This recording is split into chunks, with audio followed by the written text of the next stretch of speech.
va aller de l'avant. Je veux aller de l'avant. C'est une vie pleine de défis. On va aller de l'avant. Je veux aller de l'avant.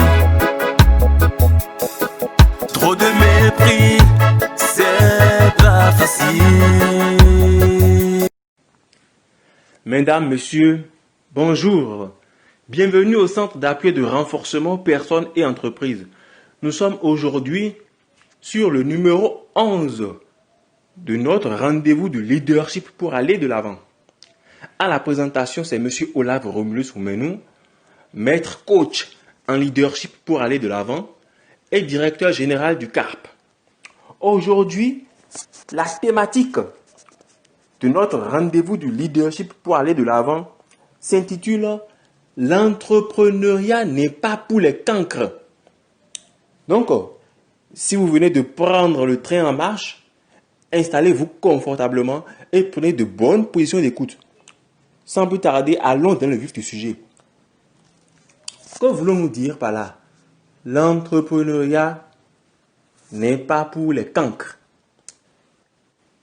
Quand on parle d'entrepreneuriat, beaucoup de gens pensent à tort et à travers que ceux qui se lancent dans l'entreprise sont des personnes qui ont échoué à l'école, sont des personnes qui manquent d'intelligence, sont des personnes qui ont un faible quotient intellectuel, etc.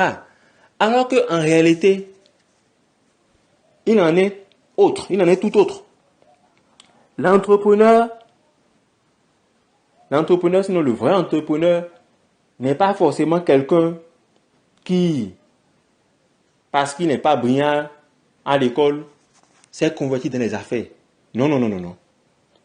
Lorsque nous observons les entrepreneurs qui sont devenus milliardaires, ils ont une caractéristique commune.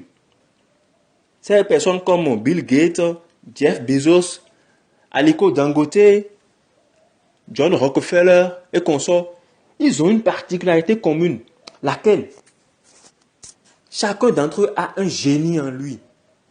Donc, ils ont su attiser la flamme du génie qui est en eux et ils ont su convertir cela en une solution ou bien en une valeur ajoutée qu'ils ont mise tout simplement au service de l'humanité. Donc, ces grands entrepreneurs-là sont des gens très intelligents. Donc, nous devons cesser d'avoir de ces préjugés-là à propos de l'entrepreneuriat. L'entrepreneuriat est un monde à part. Si vous voulez vous servir de la loupe du système éducatif classique pour appréhender l'entrepreneuriat ou le monde de l'entreprise, vous irez tout simplement dans le décor. Donc, nous allons vous donner aujourd'hui 3 comportements de cancre qu'un entrepreneur ne doit pas avoir. Premièrement, refuser d'apprendre. Le vrai entrepreneur cherche toujours à s'améliorer, cherche toujours à se perfectionner, cherche toujours à être au courant des nouveautés dans son domaine. Donc, celui qui n'a pas envie d'apprendre de nouvelles choses, celui qui est fermé à l'acquisition de nouvelles connaissances, ne peut pas être un entrepreneur. Les DG, les PDG les plus efficaces au monde lisent entre 50 et 150 livres par an. Ok? Deuxième comportement de cancre que l'entrepreneur doit éviter. Copier systématiquement les autres. Le spiritualiste Elmancio Goldson disait ceci. Si un soi-disant maître doit plagier un autre maître pour survivre, qu'il devienne alors le disciple de ce maître ou bien qu'il trouve sa propre voie. Qu'il trouve sa propre voie. Si vous êtes entrepreneur et si vous n'êtes pas capable de faire preuve de créativité, de faire preuve d'imagination, non, l'entrepreneuriat n'est pas fait pour vous. Ce sont les personnes médiocres qui copient, qui imitent les autres tout le temps. L'entrepreneur est d'abord un leader. Il est un visionnaire. Donc, Si vous passez votre temps à copier ce que les autres créent, à imiter les initiatives des autres, un jour vous serez à court d'idées. Et le jour où vous serez à court d'idées, je pense que votre descente aux enfers commencera. Parce que c'est à base de la créativité, c'est à base de l'imagination qu'on crée la richesse. C'est comme ça que cela marche. Donc, si vous n'êtes pas capable de faire preuve de créativité et vous allez copier les autres tout le temps, ne venez pas sur le terrain de l'entrepreneuriat. Enfin, troisième comportement de cancre que vous devez éviter si vous voulez être entrepreneur, c'est le fait d'aimer la facilité. Être entrepreneur a beaucoup d'exigences, a beaucoup de contraintes. Donc parfois, il vous faudra sortir de votre zone de confort. Il vous faudra vous surpasser pour répondre aux exigences de la clientèle, pour satisfaire le client. Donc, si vous êtes quelqu'un qui aime ce qui est trop facile, je ne pense pas que vous puissiez tenir dans le monde des affaires. C'est très important. Si vous n'avez pas sorti de votre zone de confort, vous ne pouvez pas évoluer dans ce milieu-là. Je vais donner un exemple très simple. Pour trouver des clients, que faut-il faire? Il faut faire de la prospection. Et quand on parle de prospection, cela signifie quoi? Il faut aller sur le terrain. Il faut prendre des flyers ou des prospectus, passer parfois de maison en maison, de bureau en bureau, pour distribuer ça à de potentiels clients. On les appelle en langage technique des prospects. Celui qui est resté un peu trop accroché à son diplôme, ça sera difficile pour lui de prendre des flyers, de passer sous le soleil, sous la pluie, aller de bureau en bureau. Mais moi, je le faisais quand même. Je le faisais au début des activités du CAP. Je prenais les prospectus, j'allais partager ça de bureau en bureau. Donc, c'est déjà un aspect de la difficulté en tant qu'entrepreneur. Si vous avez honte de faire ces choses-là, de mouiller le maillot, de mettre la main à la pâte, si vous avez honte de faire tout ça là, vous ne pouvez pas venir de l'entrepreneuriat. Ce n'est pas possible. Même si vous avez des employés pour le faire à votre tâche, si vous ne donnez pas l'exemple et ils vous voient à l'œuvre, ils ne vous prendront pas au sérieux et ils ne feront pas bien le travail parce que vous-même vous êtes incapable de le faire. Donc celui qui aime la facilité n'a pas sa place dans l'entrepreneuriat. Globalement, voilà les 3 comportements de cancre que vous devez éviter si vous voulez devenir entrepreneur. Il y en a encore plein.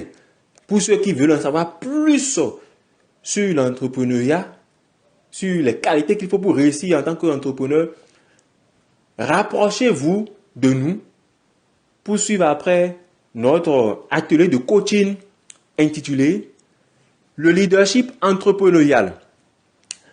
Nous sommes toujours au centre d'appui de renforcement personnes et entreprises. Notre vision est de contribuer à l'épanouissement de l'homme et au renforcement de sa dignité. Et vous savez que sans connaissance, on ne peut pas aller de l'avant, on ne peut pas s'épanouir. Et dans notre exposé de tout à l'heure sur les qualités, sur la vie de l'entrepreneur, on a mis l'accent sur l'importance de la formation, l'importance de l'apprentissage.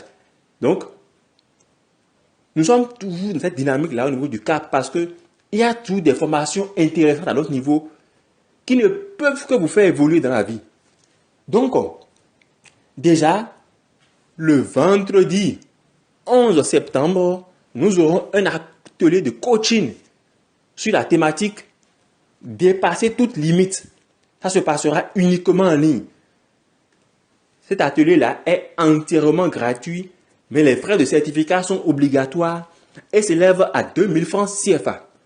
Le samedi 12 septembre, nous aurons un séminaire de formation en ligne sur la rédaction administrative. Ça se passera du 12 au 13 septembre. Les frais de participation s'élèvent à 15 000 francs CFA. Et enfin, le samedi du 9 septembre, on a un séminaire de formation sur l'art oratoire. Comment parler face à un public, comment éviter le trac face au public, comment éviter le stress, tout cela. C'est une formation qui est très riche et qui ne court pas les rues. Même si ça coûte, il y a très peu de gens qui le font correctement comme nous. Donc, cette formation-là coûte aussi 15 000 francs CFA. Faites tout pour vous inscrire et vraiment vous en serez bonifié. Nous voilà au terme de notre 11e numéro du rendez-vous du leadership pour aller à la plantation. C'était votre coach Olaf Romulus Oumenou, directeur général du CARP. Le CARP, c'est l'efficacité à portée de main. Je vous remercie de votre grande attention et on se retrouve le mercredi prochain. On va aller de l'avant, je veux aller de l'avant. C'est une vie pleine de défis. On va aller de l'avant, je veux aller de l'avant. Trop de mépris